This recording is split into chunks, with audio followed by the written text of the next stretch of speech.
If you are crazy, must say clap your hands.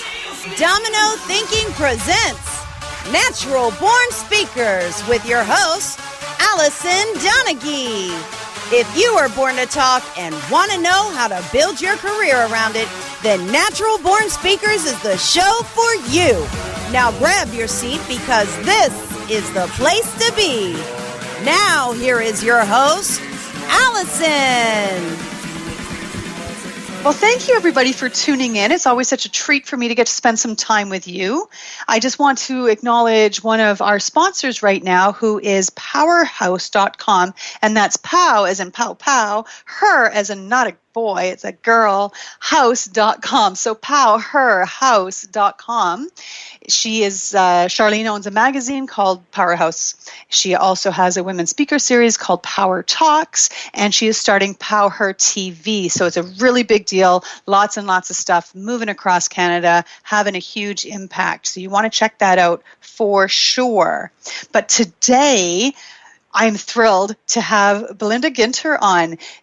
I met her, earlier this year. I was at an event in Michigan, and she came down as a guest speaker. She's an emotional kinesiologist, and I got to hear her speak and do some work with us about breaking down some of our barricades and our emotional blocks, that kind of thing. But she is a professional speaker. She's a group facilitator, and she wrote an ebook, which was released earlier this year, called Life Lessons by the Sea.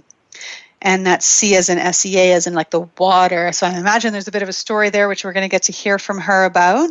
She has a thriving practice, and it is blowing up. Like, this woman is knocking it out of the park. She has thousands of clients worldwide. She's passionate about educating and empowering women entrepreneurs to love the shit out of themselves by fully reclaiming and sustaining their personal power.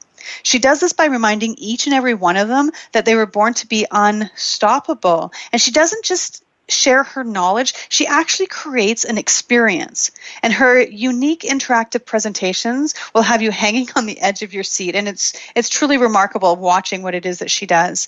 And her presentations are really not to be missed. So if you have a chance to hear her speak in your area, you totally want to get to it. So not only will you walk away with tons of takeaways, you'll also get to experience her ability firsthand, because she uses her intuition and has a unique emotional release technique to facilitate big personal and professional life shifts with her clients. Belinda likes to say we are all a product of each year of our lives. So we're like an accumulation, right? And we have attached meanings and stories to each of our experiences. The interpretation of these experiences can contribute to our own internal negative beliefs, and she helps us move past that, because our souls can be a product of our environments, and we tend to take on negative past family programming and store it all at a deep DNA cellular level. So using emotional kinesiology, she can locate and remove negative beliefs that may be blocking us to having happier, more fulfilling, wealthier, all sorts of magic in our lives. So welcome, Belinda. We're going to talk here about powerful you, powerful me, powerful them, powerful everything. How are you? I am fantastic. Thank you so much for inviting me here today. I'm honored. Oh, well, I'm so glad you took the time, because right now you're in Miami. I am in Miami. I am part of a powerful mastermind group of 11 other amazing entrepreneurs, women, of course, that are getting together here in Miami to blow our businesses up even more, because we're all very much about service and serving the world in a huge way. So we hold each other accountable, and even so much that we left all our families to come down here and really hit it hard together in that energy. Wow, that is so cool. And you just got back from New York, right? Like, you had this whirlwind, New York, back home, spend time with your family, and now in Miami to like blow shit up. Like, it's amazing. Not blow shit up like in a bomb kind of way, but blow shit up as in like in a business kind of way. Let's be clear on that. We're not like terrorists. Yes, I'm not a terrorist. No, like, you might be kind of a terrorist for like our negative thoughts, because like you get in there. I am. I like to think of myself as a negative belief ninja. I go in there and just drop kick that stuff. Yeah, Yeah, that is a beautiful way of looking at it. Very, very imagery based. I love it. Very cool. So not everybody knows what an emotional kinesiologist is, and I'm sure at one point in your life you didn't know that either. And if you could just take that time to explain to us what is, how did you end up here? It's like, I've heard the journey before and I think it's fabulous. So if you could share that with us, I would love to hear it again. Absolutely, I'd love to. And yeah, my life has become a whirlwind. I've been speaking probably, well, I even have, I think, like 10 more speaking engagements before the end of the year all over the world. So it has become a whirlwind. And I do tell people that, I am staying current and I'm staying working on myself so I can better serve my clients and serve my world why. So that's why I have such a crazy, hectic schedule where you're trying to find me and you don't even know where I am. So as an emotional kinesiologist, kinesiology is just something that found me. I kind of grew up very, very intuitive. I come from a long line of intuitive people who just kind of came as old souls. They just kind of had information that nobody else had and didn't really know why. I feel my Nana had it. My mom is highly intuitive.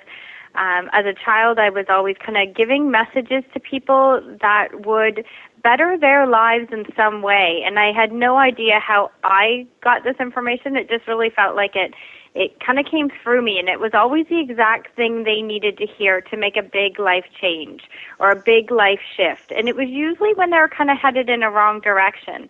And you can imagine I would walk up to adults and relay these messages, and I would just, floor them because they were like, who is this child telling me stuff? And it was always really personal to them. And so I kind of grew up that way, then went to university and was taking a course in psychology, which was always my major issue. Or my major passion, I should say, not issue. Maybe it is. Maybe you teach too much. Actually, I got a great story. Freudian slip. It has always been a huge passion of mine because I've just found the human mind so fascinating. And I had a wonderful, wonderful prof at the time. His name was Dr. Shook. And he kept saying to me, we had to do a huge project for the end of the year, and he said, Belinda, I really feel that you need to do this project on different types of kinesiology as it relates to psychology. So I, wrote this great paper. I was so into it. It felt like my passion had found me, and just like many other things, I kind of got excited and then forgot about it because I often find, and I see it in my clients every day, that when something comes very easy to us, we often discount it. And we think, oh gosh, that can't be my life purpose. That just came way too easy. I do that as easy as breathing. But I'm really finding in life that is exactly what that is. So I kind of tucked it away in my back pocket and didn't really think much of it again. And then years later, I met a lady who had invented an emotional release technique and became friends with her and started to learn kind of what she was doing. And she was using kinesiology. So it came right back full circle. So needless to say, I took her course and then have since developed past that. But it has just been this beautiful whirlwind journey, and as soon as I started doing it, my practice filled up immediately. I was crazy successful right off the bat. Like my first month in business, which is unheard of as a small business, I made $10,000. Wow. It just kind of blew my mind. And again, it wasn't about the money ever to me, because even back then I was charging 4 sessions for $100. So it wasn't ever about the money, no, but it just was kind of that evidence I needed to see that I was heading in the right direction and I could really make a huge impact in the world.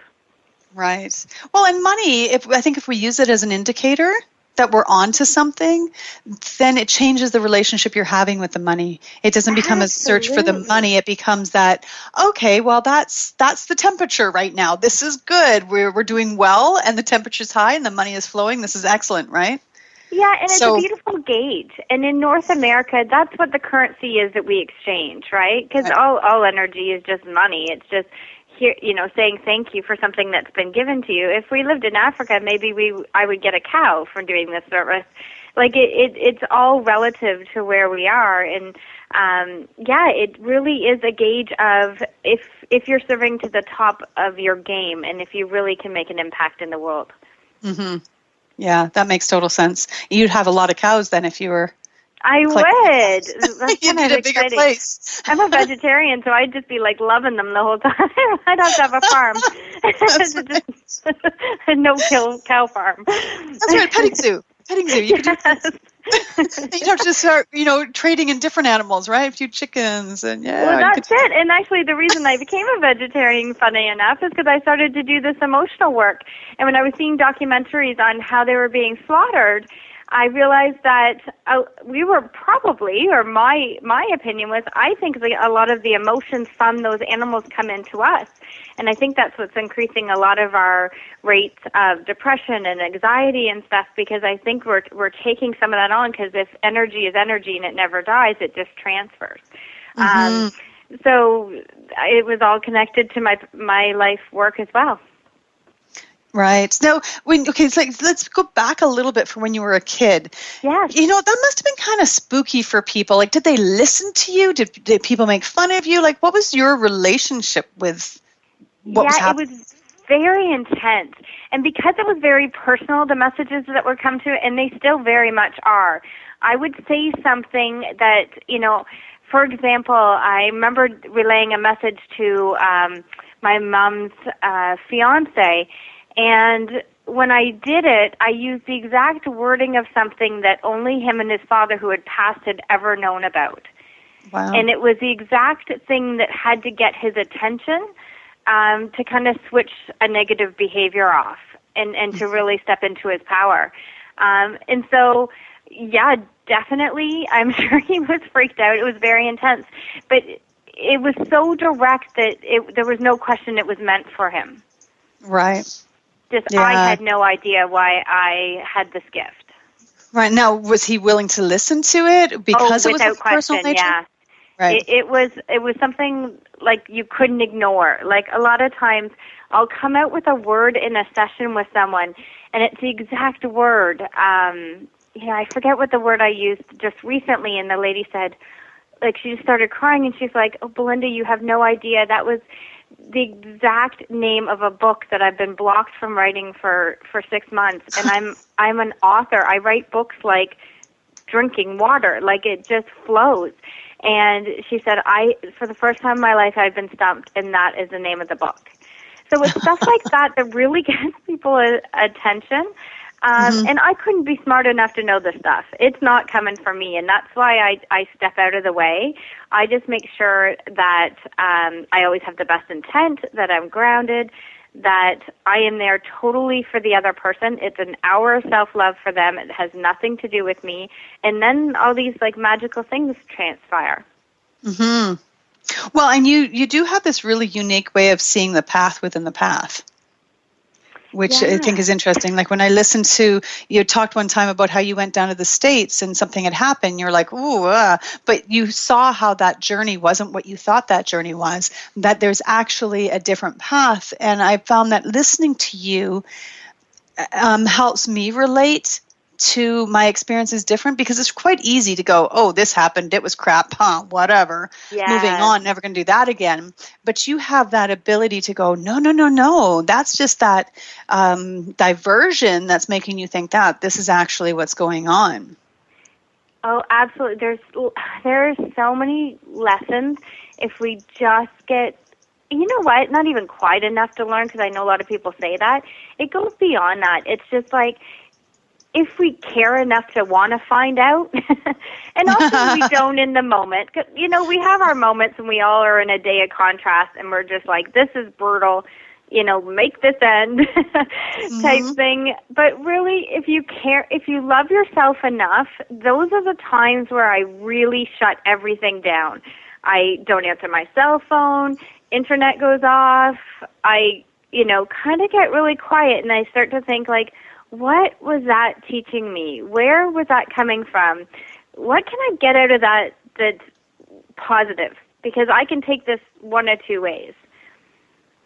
And I know when you take it negative, everybody has that, just say you kind of go and put on your pantyhose and there's a rip in it, and you go to leave the car and you lock the keys in the car, and it just rolls out. And I've seen it too many times to know that if you kind of go inward, you slow down, you start your breathing again, because there's a lot of healing of breath. You start breathing again, you get yourself centered, you get yourself grounded, and then you kind of restart. I always say erase, start again in my head or sometimes out loud. And that's just like a clue to me just to let it go and just like step back into my power, step back into my day, and turn it around. Mm-hmm. Yeah. I had one of those days yesterday. It was just, go into my cupboard and I dropped my bottle of liquid vanilla, that I just picked up from the health food store. And I'm like, damn it, universe, do you know how expensive that was? And it all over my kitchen floor. And everything I touched yesterday, I was dropping it. I was bumping into it. I was burning it. I made a sauce. It was terrible. And I'm really finding now that it's just so much easier when I kind of go, whoa, that's something. As opposed to before when I used to get so caught up in that this is a crap day and this is a write-off, and I used to get so angry about it. But definitely like that advice of just breathing and going, okay, there's something else happening, and this is fine. Whatever's going on is going to make itself clear, and I find it passes so much quicker. And I don't think it's much our fault. Certainly we're not victims, but we do live in a society that never wants to feel bad. So if we have one day when things are off, we're losing our minds because we're not used to that anymore. Like one bad day, we're like, well, what's wrong with me? I'm, usually on top of things. I'm usually a positive person. And we attack ourselves instead of just surrendering to it and just saying, wow, something's trying to get my attention to slow the frig down.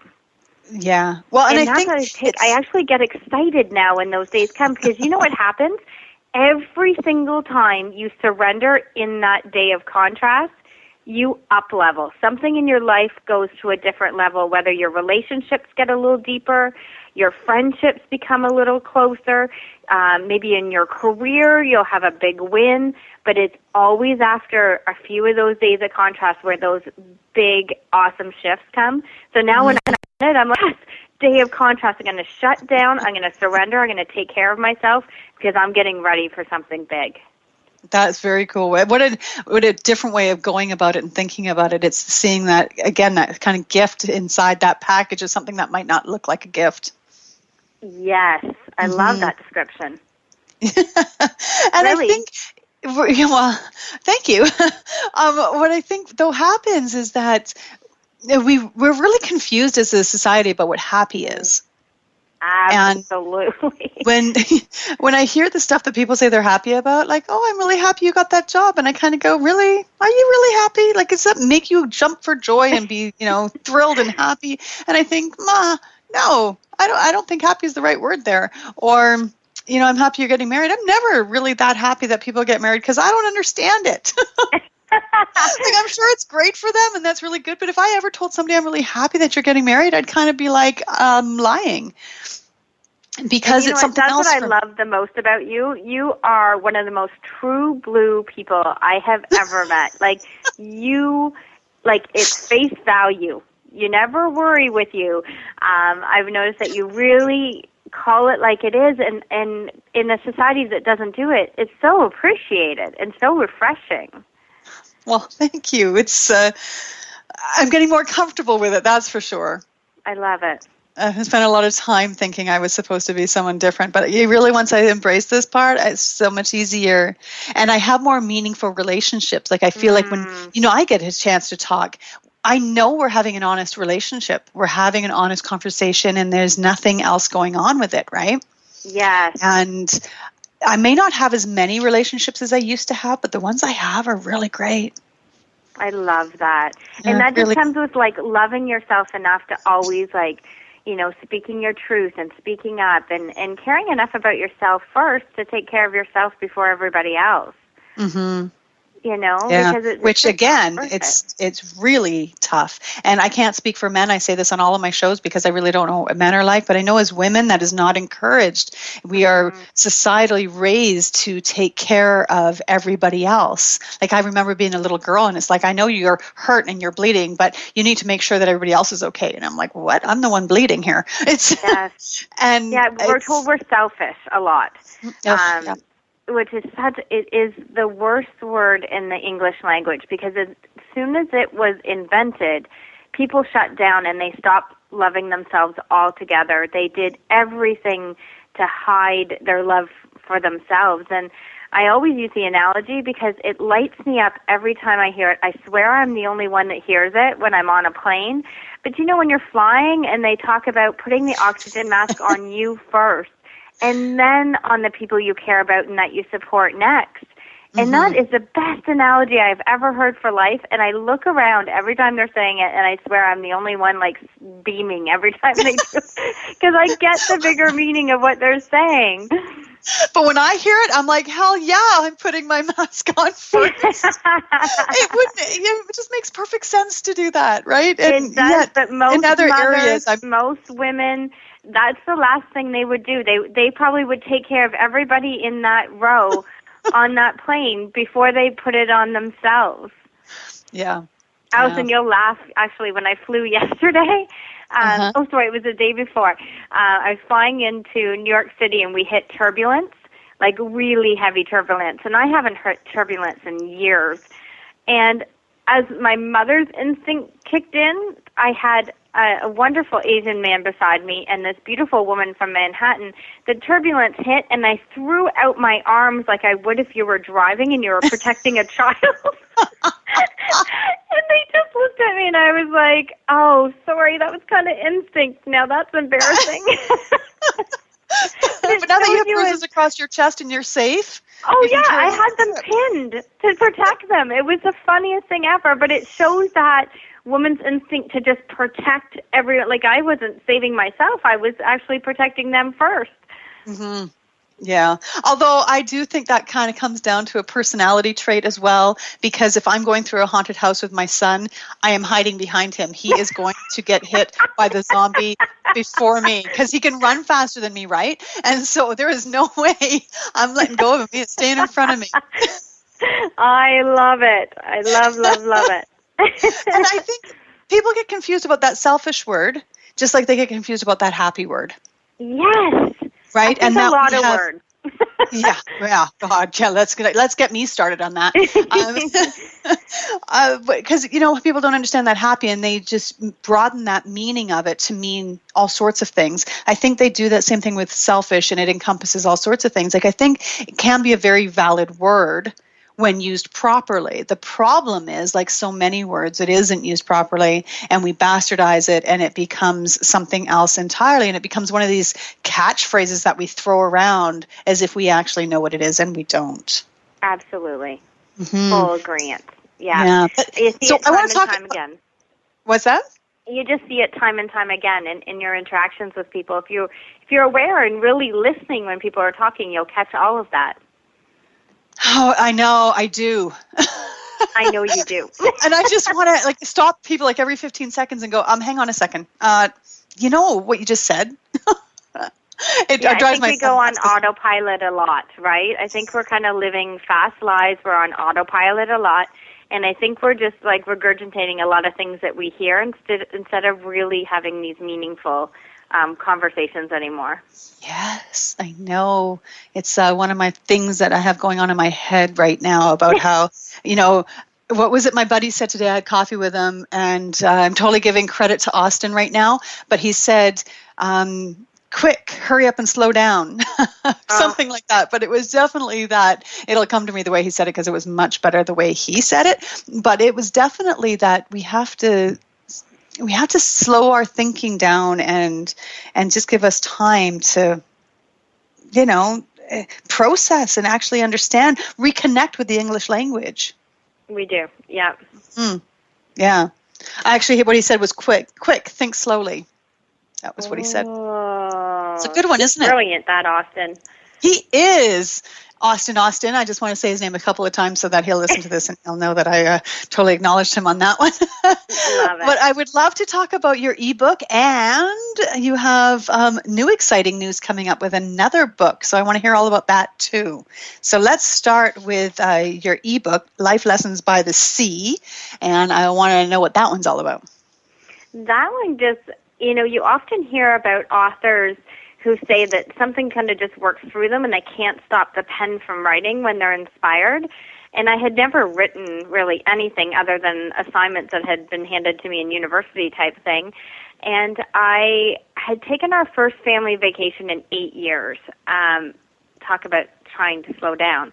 And the kids were still upstairs with my husband in the condo, and we were in Myrtle Beach, and I was just, I had a Starbucks coffee, and I was just kind of meditating as I walked in the sea and just kind of kept looking out and kind of trying to take in everything. And all of a sudden, the chapters just came flowing so fast that I could barely get up to the condo fast enough. I couldn't even talk to them when I ran in the door. I just grabbed my journal and wrote it all out. And it just was, what came out was life lessons that were, and it's funny, that was a beautiful segue, what we just talked about, Austin just said, because what it was a download of all the life lessons we're missing because we're not staying present. So, for example, one of the chapters is about, we're standing on our balcony and we're looking out at the beautiful sea, and I look down at the beach, and I am not lying, and I wish, well, actually, I'm glad I didn't take a picture of it because it kind of defeats the purpose, but I'm looking out, and every single person was on technology that I could see. Wow. Either they were taking selfies, or they were taking pictures, or they were recording something. It was on, and I am kidding, it was packed, and everybody was on technology. And right when I looked at them, I looked out at the sea again, and I was just thinking, oh, what a shame. Like, we're actually going through life trying to capture it instead of experiencing it. Yeah. And right at that moment, 3 dolphins swam beside each other and swam right in front of us, and I swear we were the only ones who saw it. And that's insane. Huge eye-opening for me. Mm-hmm. And what I would love to sort of interject at this point is it is so easy for us to blame technology for that, but it's not always that. It's a human condition. No, it was us. Yeah. So whatever it is that we're distracting ourselves with, it happens to be technology right now. But I went to the Grand Canyon and I took a helicopter tour down to like one of the lowest points. So it was such a treat. And they had tables set up and they were giving us food and champagne or whatever it was that they were serving. And seriously, everybody was standing like, 100, 150 feet back from the edge, eating and talking about their houses and the trips that they've gone on and everything else. I was the only person standing at the edge looking into the canyon, and you could hear the birds, like the whoosh of the wings as they swooped in, and it was magnificent.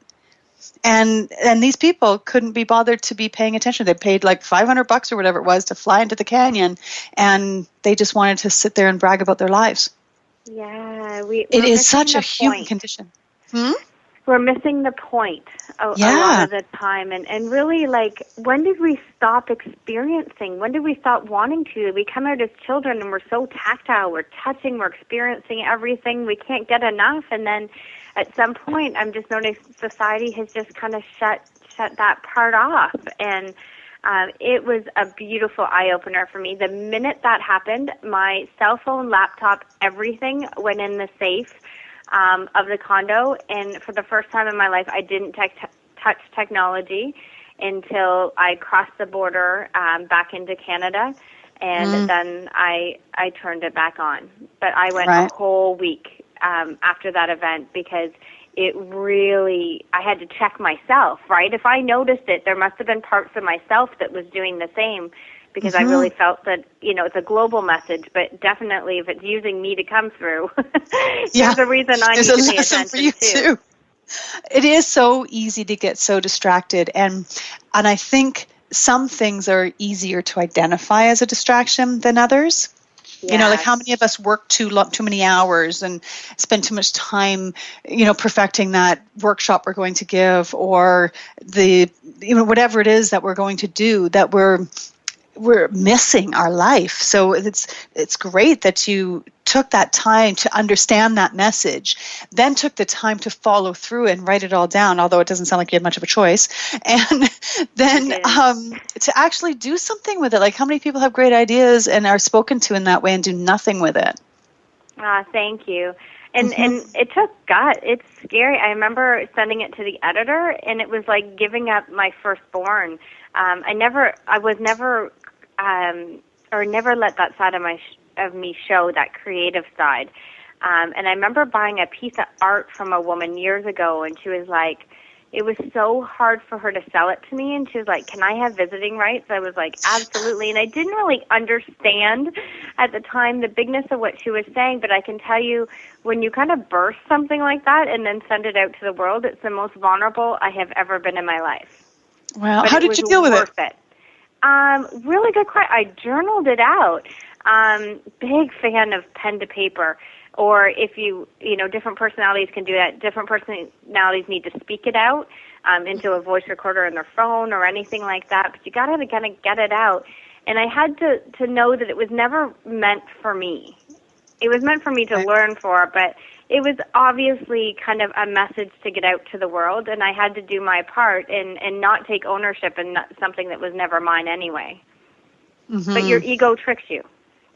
Right, because, as Westerners, everything's about us. Yes. It's all about us. Yes. That's why I love traveling to third world countries all the time. Like, give me a backpack, stick me in a hostel or an Airbnb or something, and I'm going to find local people that are going to teach me how to make their baskets, because they don't have that same sense of self that we have. Like, it's different. Like, they definitely have a sense of self, but it's so different than ours.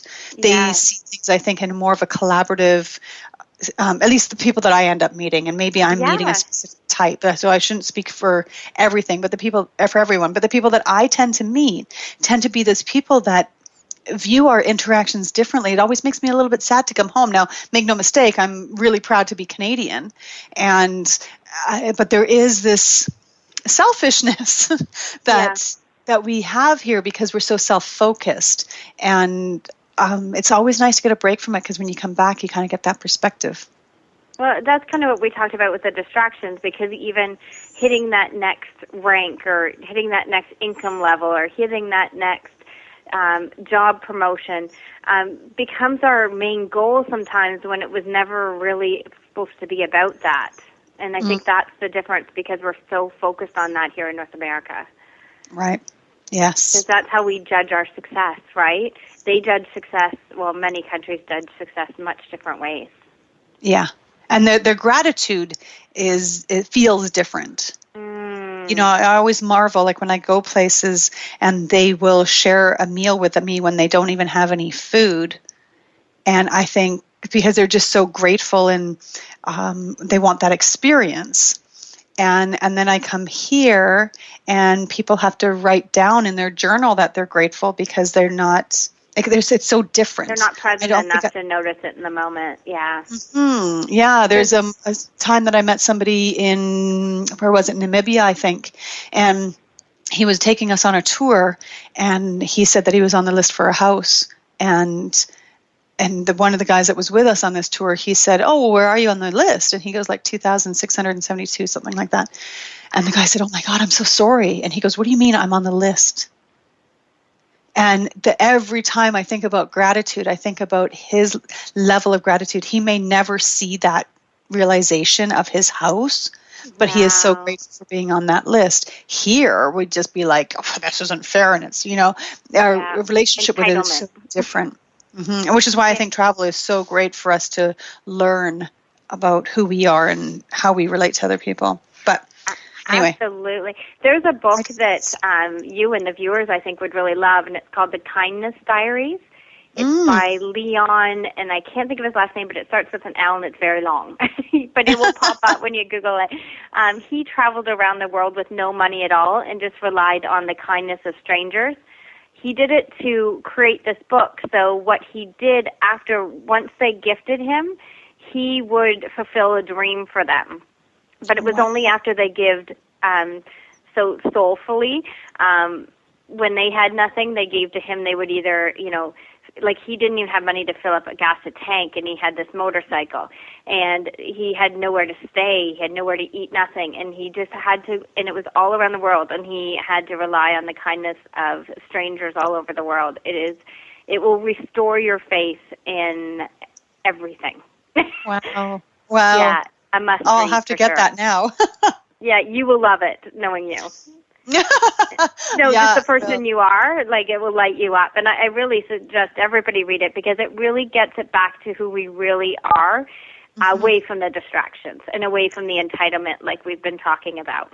Which is so cool. And your book will help with that stuff as well, right? It's awareness things. Yeah. And how do people find that book? They can send me a message right now. I'm just redoing my landing pages on my website. It will be up really, really soon again. But if you go to my website, which is www.belinda, BELINDA, Ginter, GINTER.com, and you can send me a little email, tell me you heard about me from the show and that you would like to purchase the ebook. It's regularly $20 US, but I'm going to give a little discount to all of your listeners. So if they mention the show, then they will get a little discount when I see that come through. That is so lovely of you. Thank you. So I really encourage people to connect with you. Now, can they still connect with you through your website? Or yes, will they can. Absolutely. They can sign up for my newsletter, and also they can leave me a personal message that I will respond to. Oh, terrific. So it is still operational. It's just a couple of pages. There's just a couple of pages that are under construction, yeah. Because what I'm doing is I had realized that I was doing a lot of one-to-one sessions. So, again, very blessed. I can't complain and in total gratitude, but I was spending about 6 hours a day doing one-to-one sessions with about 6 people a day.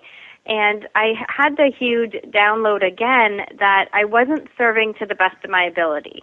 So what I've scaled back my one-to-one coaching, so to speak, and what I have done is I'm in the process, so within 3 months this will be fully rolled out, but I now have different online courses at every price point. So it would start at like $27, $47, $297 and up. So I can serve everybody at every different price point because I know once they, get one of my products, it's really going to help them feel better and make some awesome changes in their life. And because of the awesome changes, they're going to be able to go on to the next level. And what it will be able to do is instead of letting me serve 6 people in front of me, it will let me serve millions. Right. Because I've told you before, but my really big dream in all of this is to bring down suicide rates because they're at an alarming level right now. And I know that the emotional work that I do, I just know that I know it will make an impact. So through these courses and through my one-to-one coaching, everything I'm putting my heart and soul into is for that bigger world why, where I'll be able to start a nonprofit and go into those areas that are just rampant with anxiety and suicide and depression, and places like Greenland right now is just a mess, and be able to make a big world impact by teaching people my technique, certifying them, and being allowed to kind of leave while they continue on and do everything in the best interest and really serve the people of their community.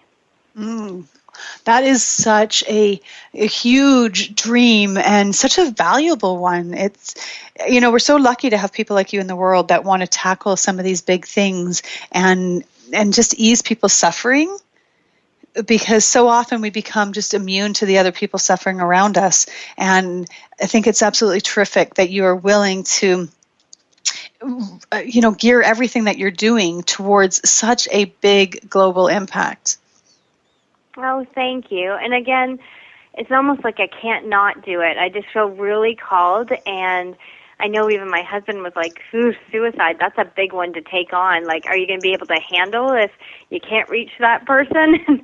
Being able to what happens. But I know at least that I'm doing something, that I do know I have something to offer. And I know if I get in front of the right people and they allow me to go into these communities and they trust me and open me up to the communities, that I just know I can make a difference. So I can't let go of that. And you know what? God help us if some of them are kind of far beyond that, but I'm not going to stop to save the next person. Right. Because there's a lot of factors in that, So I'll do my part. I will definitely do my part, just like I do my own work. And like in Miami here with my mastermind group, learning how to serve bigger and stuff. I'm constantly, doing the personal work and stuff so I can roll this stuff out for everybody else. Right.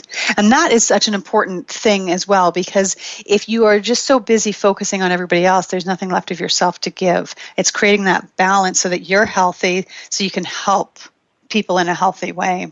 Again, that oxygen mask, right? Put it on yourself first, especially when you have a big vision of how you want to help people in the world, whether you're a teacher, whether you're a police officer, whether you're an ambulance attendant, all of these things, like you just give so much in a day, and I don't think we realize how much we give, that you really have to take care of yourself even extra special because you're exerting so much to other people. Right. Yeah, that makes sense. Because you can't pour to somebody if your glass is empty. Absolutely. Yeah. People try. They do. They have good intent, but the real impact won't be there if you do. Well, I think the impact starts to become something else. Because if you are serving from a place of depletion, something else, I think, has to kick in. I agree. Like it has to be, like you'll start getting desperate, which will then bring up fears or something else. Like I don't think if you're empty, that you can't possibly come from a healthy place. No, and I think your intent gets a little sidetracked too. Yeah, I think, the emptiness, I think, distorts it, which is a shame because what you start out wanting to do becomes very different than what you end up doing because you're not creating that platform of caring for yourself. So that's such a big component. And working with you is such a great way to take care of yourself because of the tools and the techniques and the releasing the blocks so that we can be more effective. Exactly. And it's so funny that this all segues into the next thing you asked me about is the collaborative book I'm working on. Yes. Which is called Women Who Ignite. And it's all about women who really are making a big impact, that really had these big realizations in their lives that they could be more, do more, really reclaiming their power and who they are, and then going out to the world with their message. So what it is a collaborative book of 19 women writing their stories. And it's so beautiful because most people learn through beautiful storytelling. And here it is, each chapter is written by a different woman who's really ignited and really like going out there and making a huge difference in the world. Wow, that's really cool. Hey, is Eve writing for that book? She is. Oh. Yes. Kate Butler is also writing for the book, and it's actually Kate Butler Books that is publishing this great book too. So we should have it October, November, back from the publishers and available for everybody. Right. Well, and I probably shouldn't leave our listeners hanging, like we have this private little conversation going on here. So Eve is a woman that I met at the workshop in Michigan, and then that's where I met you. Yeah, she's a very beautiful soul. Yes, she is. She just, I feel better being in a room with her, and which is good because I shared a room with her and like 5 other women when we were in New York, and we heard you speak there as well. And I did have the gift of being able to read her story and go through it as a trial run, just reading it through with her and working it out. And it's a beautiful story, and I imagine yours is equally beautiful. And Kate Butler, I heard her speak in New York as well, and you are doing other things with Kate too, aren't you? That's what I was doing. Yeah, I was doing this this book with her. Yeah. And she's part of my beautiful mastermind here in Miami too. She's one of the powerhouse women that I get to shoot ideas by and collaborate with. So I'm very blessed. Oh, yay! Isn't it beautiful how things just work out when we get out of the way? Well, that and really getting away from the most beautiful thing I'm finding with this collaborative book, with my mastermind group, with a lot of things I'm getting involved with now, is that it really has turned around and it has become about women collaborating instead of competing. And I can tell you, nothing sets my soul on fire more and makes me smile from ear to ear than women really being a sisterhood and collaborating and taking all of their skills and just helping each other and building each other up and, not being in competition but being the exact opposite. It is a beautiful shift I'm seeing in the world right now. Yeah, and I think somebody said something about the way the planets are lined up or some other, I don't know, I didn't pay much attention. Yeah, that's not my zone of genius, but if that's what it is, I give thanks because I'm seeing it more and more and more in some of the projects that are coming out. It's really exciting. It's really exciting to see, and maybe, we'll set the tone, and then maybe kids will start doing it, and men will start doing it, and we'll create more of a society of collaboration and support. It's interesting because I think men do a lot of it in ways very different than women. And I'm sure they do. Because my son is taking over my other business, and when I see the way that he deals with other men in the trades, it's way more collaborative than the way that I see women treating women in the trades and the way that I see men and women interacting in the trades. That feels a bit competitive. Yes. And which has always been a really difficult... souls, really. Men are just beautiful souls, really. Like they are, and they have their system figured out better than we do. At times, I think so. Yeah. And then I think we make the mistake of trying to emulate that instead of our feminine way of doing things. Like, and it's, this whole feminist movement thing, I think it's totally okay for men to be men and do things male ways because they got that figured out. And that it's okay for women to be doing things female ways, which we're starting to figure out. And we're not trying to be men in women's bodies. We're actually learning that it's better to be women in women's bodies. Yeah, I can tell you that's something I struggle with, that I have to work on, is letting that feminine side come out because I am very driven. So often my masculine side definitely dominates my personality, dominates anything I do, really. So I have to really work at bringing that feminine energy out and allowing that to be okay and letting that out to the world as well, which is a beautiful point you just brought up.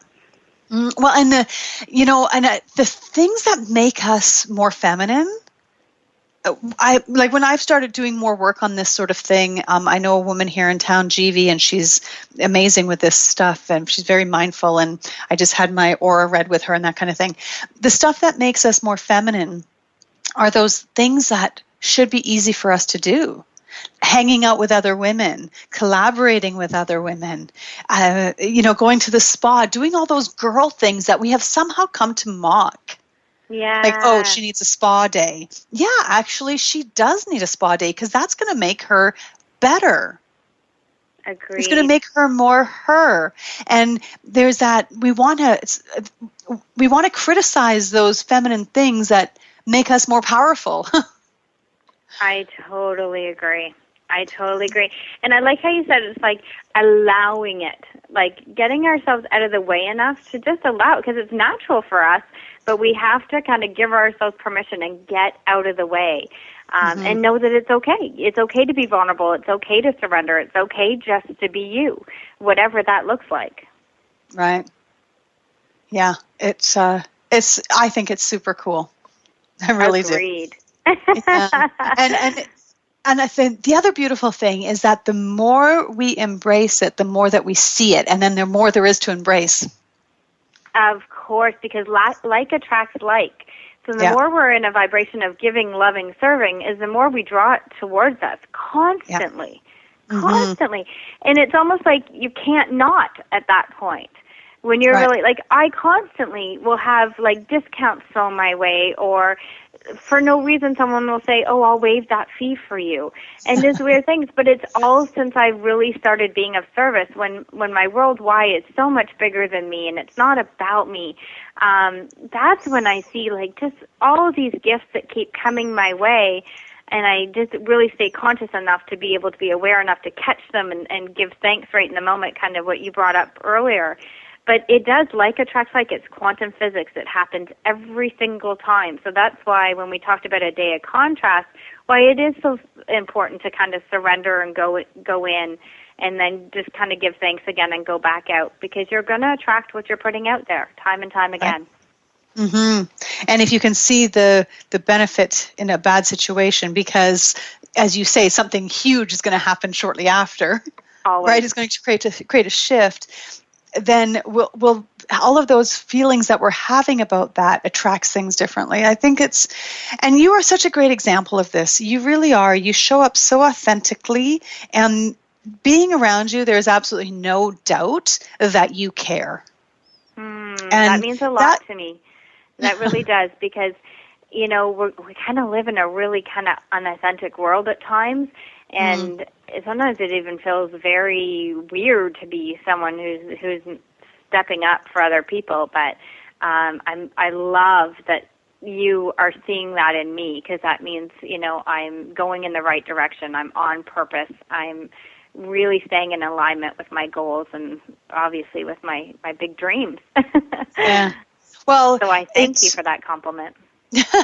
Well, I thank you for being that way. And you're welcome. And I have to learn how to say that. And it's one of my things. That's a whole other topic. Learning to be a grateful receiver. We could go into hours on that. We could talk for hours, Alison. That's right. I'm working on it. But you know, when I get to see you be real and authentic, it makes it safe for me to be real and authentic. And then when somebody else sees me be real and authentic, then they get to be the same. I love that, the beautiful ripple effect that kind of goes out. It's this domino effect of authenticity. And, you know, and I seriously fucking hate that word, because it becomes a judgment more than becomes a compliment for finding.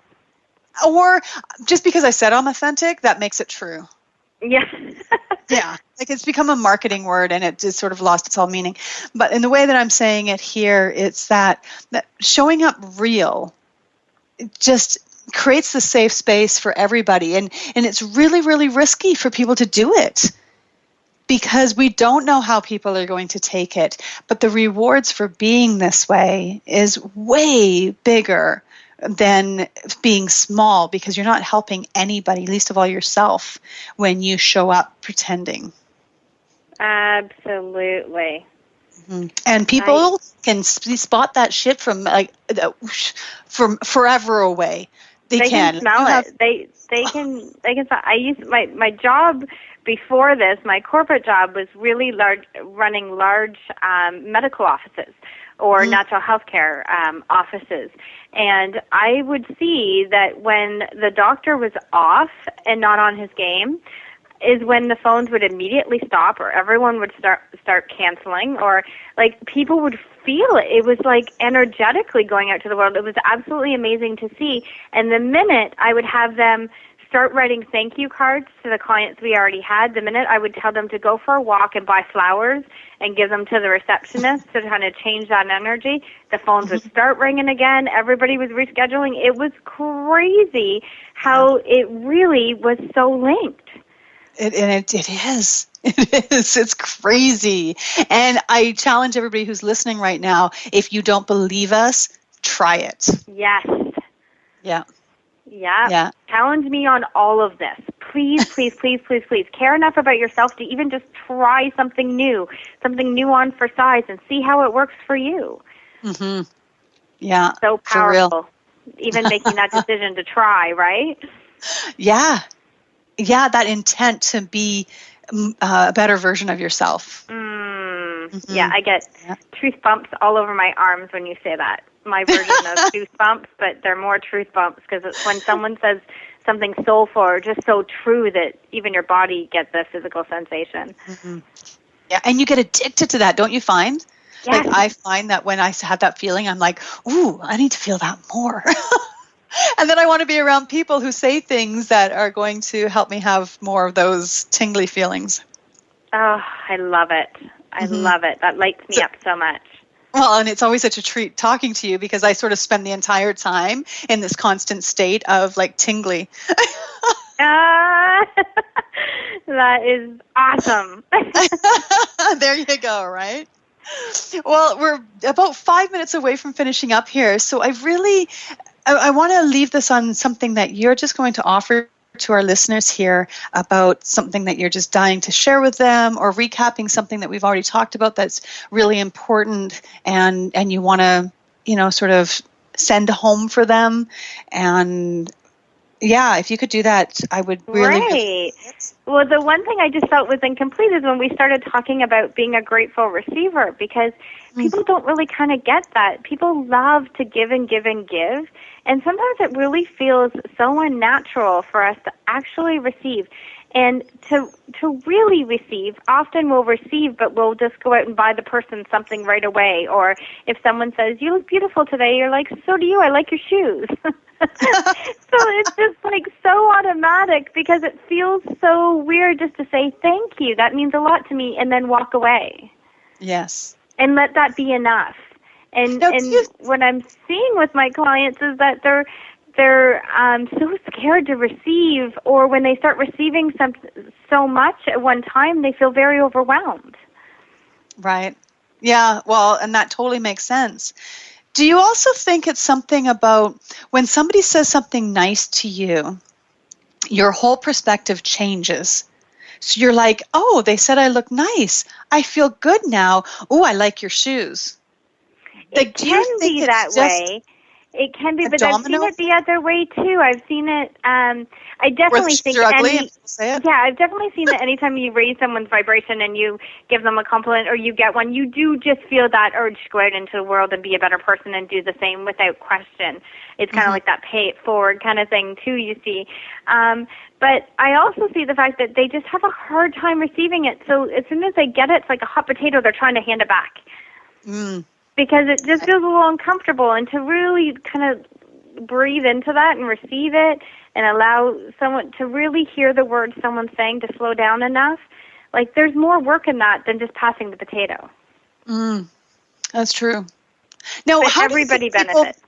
Right. How do we know the difference? Like, can you give a little tool on how we can start accepting and receiving?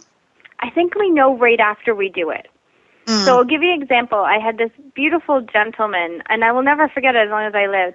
And it was such a simple thing, but he had bought, he was on the line ahead of me at Starbucks and had bought my breakfast and my coffee that day. And with it, it had a little note that he gave me, and he just said, you know, you've been marked. He said it. Now I want you to go out to the world and do an act of kindness. And there was this beautiful quote from Mother Teresa in this card, and it really meant so much to me. But my first instinct was like, I need to find out where he works or find out who that was so I can return the favor because I want to pay for his next coffee. And I almost said to the attendant who was giving me, well, can I just pay for his next time and you can just hold it? Like it was such an urge to just go back. But what I made a deal with myself was, no, you have to learn to be a grateful receiver, and you need to be able to take this in and fully accept it. And when it kind of sinks in and you've accepted it and given it its rightful place and its rightful appreciation, then you're allowed to give to somebody else. Right. But so not take that automatically, not in automatic pilot, because then it's really not authentic. You're just that's the hot potato thing. So your intuition will tell you, because I always know immediately after I do the hot potato move, because I'm just like, yes. Oh, now that was silly. Like within seconds, I caught that earlier with me, right? Yeah, it just really hits you. So constantly check in with your intuition on everything. But that one, it will really tell you. And if you just give yourself, even if it's excruciating, you can start with giving yourself 5 minutes, then 10 minutes, and a half an hour, and then a day, and then maybe a week. And then you can give in on that urge to give back to that person that you received it from. Right. So that just, way you're totally taking it in. You're actually in the moment. You're feeling that thankfulness. You're being appreciative. But you're not being on automatic pilot, and that's the only thing to watch out for with receiving. right. Well, what's the danger then of just throwing that potato back? Because then you're not really taking in the compliment in the first place. It almost is like, oh, well, thank you, but. Right. You know, and so it's almost I remember a Wayne Dyer taught me years ago that anything you say after but erases the great compliment you made to the person. So if you say, I love you, but you really need to clean the bathroom, you really just taken out that I love you part. Yes, and that is so true. And again, listeners, try this. You'll see. Yes. Yeah. Well, our time is up. I'm getting 1 minute tug off the stage here. So I could seriously just spend another 3 hours easy without running out of things to say with you. But thank you so much. And people can find you at belindaginter.com. That's correct. .com, right? Yeah, so Belinda, BelindaGinter.com. So go there, check her out. You will not be disappointed.